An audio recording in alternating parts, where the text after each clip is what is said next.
Hey everybody, come on now. We'll play some Beavis and Butthead. Turn on your Super Nintendo. We're going on a journey to the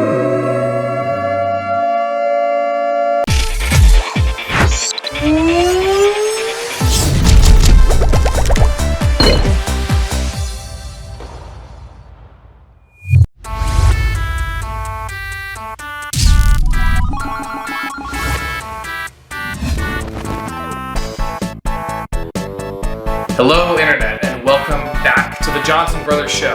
Today we're going to be talking about the video game based on the cartoon show of Beavis and Butthead.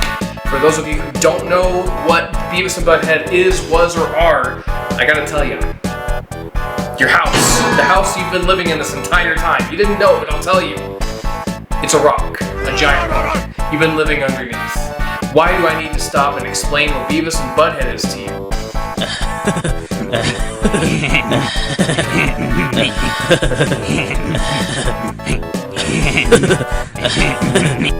Shouldn't be so rude about it, dude. Fine! Alright, we'll talk about it.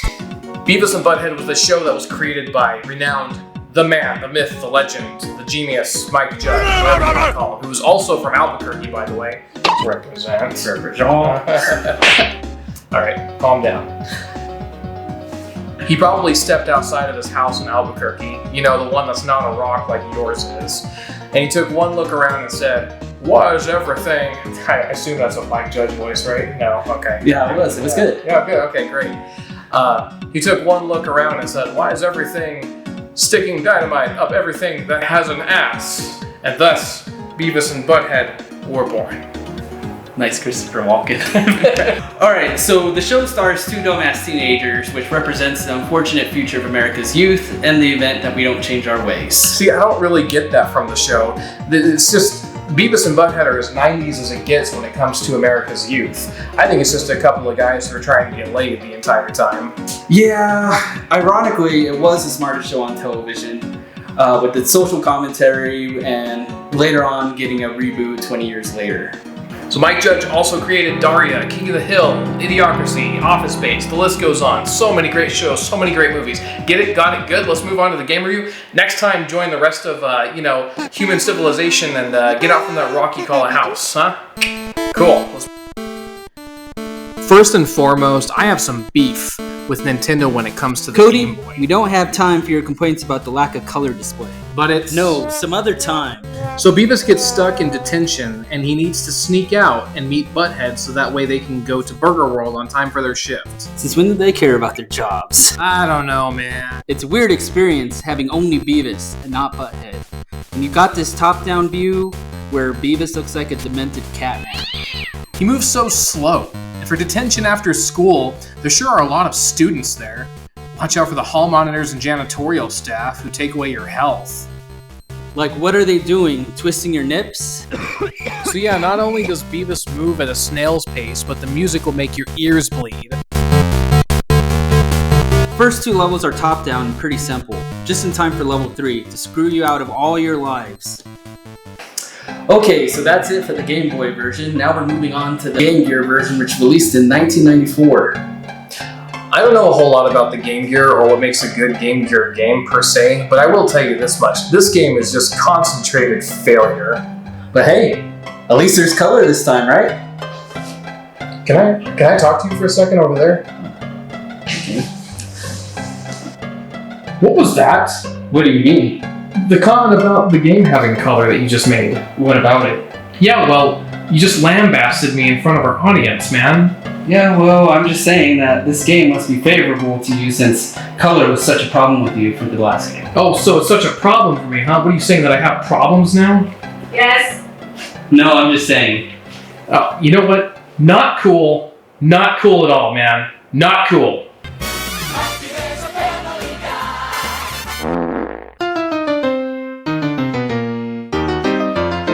This game is trash. You die every 5 seconds and everything kills you.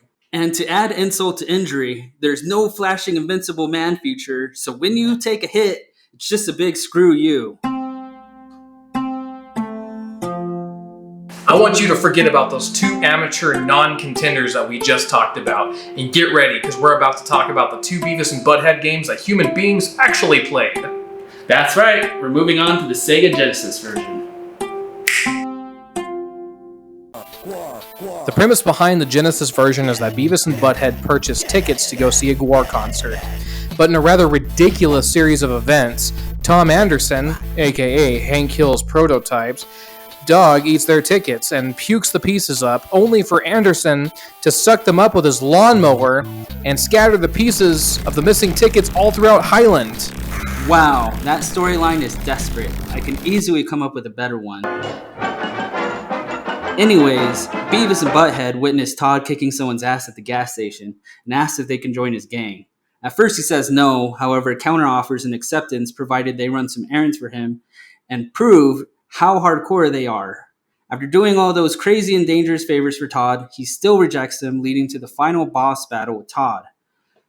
Within the game, there would be all of everyone's favorite side characters, such as Coach Buzzcut, Stuart, Daria, and Principal... Okay, stop. I'm not going to wait another 15 minutes while you drone on about your fucking Beavis and Butthead fanfiction.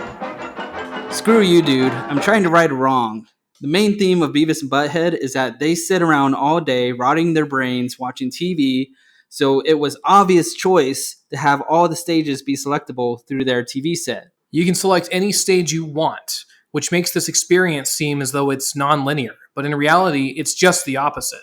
When you start the game, you'll need to first go to Burger World, and you'll immediately be presented with an item by the dumpster. Eating this item will instantly make you sick, which will start draining your health. God, great. Please, no! It's a beginner's trap! But no. You have to eat the burger after you complete the level, but right before you leave. So when you come back to the main hub, whoever's house that happens to be, you'll select the hospital and have the nurse cure you. Back at Burger World, you find out instantly everything's out to kill Beavis and Butthead. What's more irritating is the fact that all you have to defend yourself is a stupid little rinky-dink pea shooter. Inventory management allows no room for errors. Not only are you limited to how many items you can carry, but Beavis and Butthead have separate inventories. So there's a guy throwing burger patties at you in the hospital because, that makes perfect sense. I don't believe what I just saw. Really? Really? Who is this naked fat guy with a cigar in his mouth and a cowboy hat on a treadmill? Who the hell would ever allow that shit in a hospital? Come on, man. And now, for the hardest, most bullcrap part of the game, Harvey Weinstein running after you for stealing a scooter. There is almost no room for error at all, and it is damn near impossible to miss some of these medical kits, which slow you down, so you end up having to restart faster than you can say, this video game sucks. Well, since we have to start over in the Burger World level, there's a code needed to get through the door. I initially had no idea what the code could possibly be until I realized after cheating that you have to punch in Butthead's name. This hospital stage is absolutely infuriating. It's literally do or die, and die means start over. And then when you finally get this guy to fall down the stairs after, your 25th, 30th, 100th try, whatever, you're presented with this image that you're going to be talking to your psychologist about for the next 3 years. First, a dead naked guy, and now trash cans full of syringes. I guess the show really was based out of Albuquerque. The enemies respawn constantly. Sometimes you don't even get the time to recuperate. As you collect ticket pieces, you get passwords to help you along the way. But they're hardly helpful because they typically start you at the beginning of the game, and you lose all of your items. So, it doesn't really matter if you have a level select if you have to go back to the same level, so then what's the point of the password system? For the most part, there isn't a lot of platforming, but a major exception comes in the form of the sewers in the neighborhood level, where it becomes nearly impossible to make some pretty gnarly jumps. Right, well, just remember the novel concept of running and then jumping.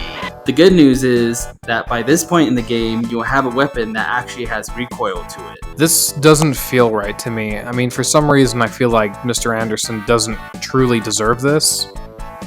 Da na na na na na na na na da na na na na na na. Breaking the fourth wall, breaking the fourth wall. Alright, let's take a break from exploring. I want to try my hand at couch fishing. Good one, you idiot. Shut up, fart knocker. Whatever you do, don't fish with the boot or it will be a quick game over. So that's the gist. You have to go to each level in a specific order, to collect items in a specific order, to use items in a specific order, to get pieces of your GWAR tickets. There are a shocking number of adults who want Beavis and Butthead dead. I mean, they want to kill children, essentially, is what I'm trying to say. And some scenes in the game, like the one with the sex car, kind of surprised me to see. Funnily enough, Beavis and Butthead's burping and farting attacks only serve a purpose when confronting Mr. Buzzcut, when the game is almost over. Even though, those are the first attacks you have. And once it's all over, sit back and enjoy a 16-bit version of GWAR. I'd be amiss to not mention there is also an alternative ending, but sadly we're out of time. So in essence, there are those who might play Beavis and Butthead for the Sega Genesis with rose-colored glasses and may receive a nostalgic feeling when playing the game. But when it comes to the merits of what makes a game great and what makes a game bad, this game certainly falls short of greatness. I mean, for one thing, the entire game is way too confusing, and then once you do figure it out, the replay value is just garbage because you can pretty much just beat it in 30 minutes every time you pick it up. Okay, so the story's trash. And even though the graphics and the music help tighten the game up a little bit and work in its favor, the controls are wonky and delayed, and the items are just contextually used for weird things that just don't make any sense. I mean, like, what's the purpose?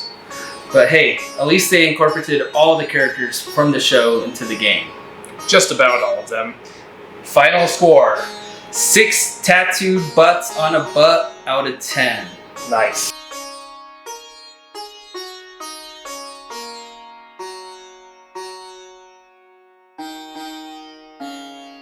Okay, so let's finish things off with the Super NES version of Beavis and Butthead. Only this time, it's going to be a side-scroller beat-em-up instead of an interactive collect-a-thon. Cool. Works for me. The Super Nintendo version does a few things right and a few things wrong, but one thing is for sure, it is completely different. For one thing, the game is about going to a GWAR concert, but there is nothing about them already having tickets to the concert. Yeah, or any of that bullshit about Anderson's dog eating them. This time, the game is set up like an arcade-style beat-em-up, and you have more than one life this time. But boy, are you going to need every one of those lives. This is one of those rare times when the SNES version has inferior graphics to the Genesis version. Your biggest enemy in this level seems to be the skateboarders. They are all over the place, and since they fly in out of nowhere, it's incredibly difficult to avoid. There are several areas which are bonus rounds to help accumulate health and item bonuses, but can ultimately put you in a precarious situation where you can just as easily lose lives instead. Does the school level ever end? Cheese and crackers! Water kills you. Really? Like, even if it's hot water, water from a shower kills you? I mean, I get these guys are disgusting and dirty and probably don't bathe, but come on. Really? Water kills you. Let that sink in. After spending an eternity playing the school level, you defeat Todd and are finally free to move forward. So, once again, in the hub world, use the television to flip through channels which act as levels. And it kind of reminds me of Virtual Bart, except it's not by chance, and also non-linear. So, yeah, I guess there's that. So yeah, at the end of the day, it's just another game that many, me included in this one, find nostalgic. We look at it through rose-colored glasses, just like Aaron mentioned earlier. However, again, it's another game that just doesn't carry the weight of greatness. Has an insane difficulty, broken password system, and not to mention the shared health bar, which will affect the game's performance. The game's final performance. Final score!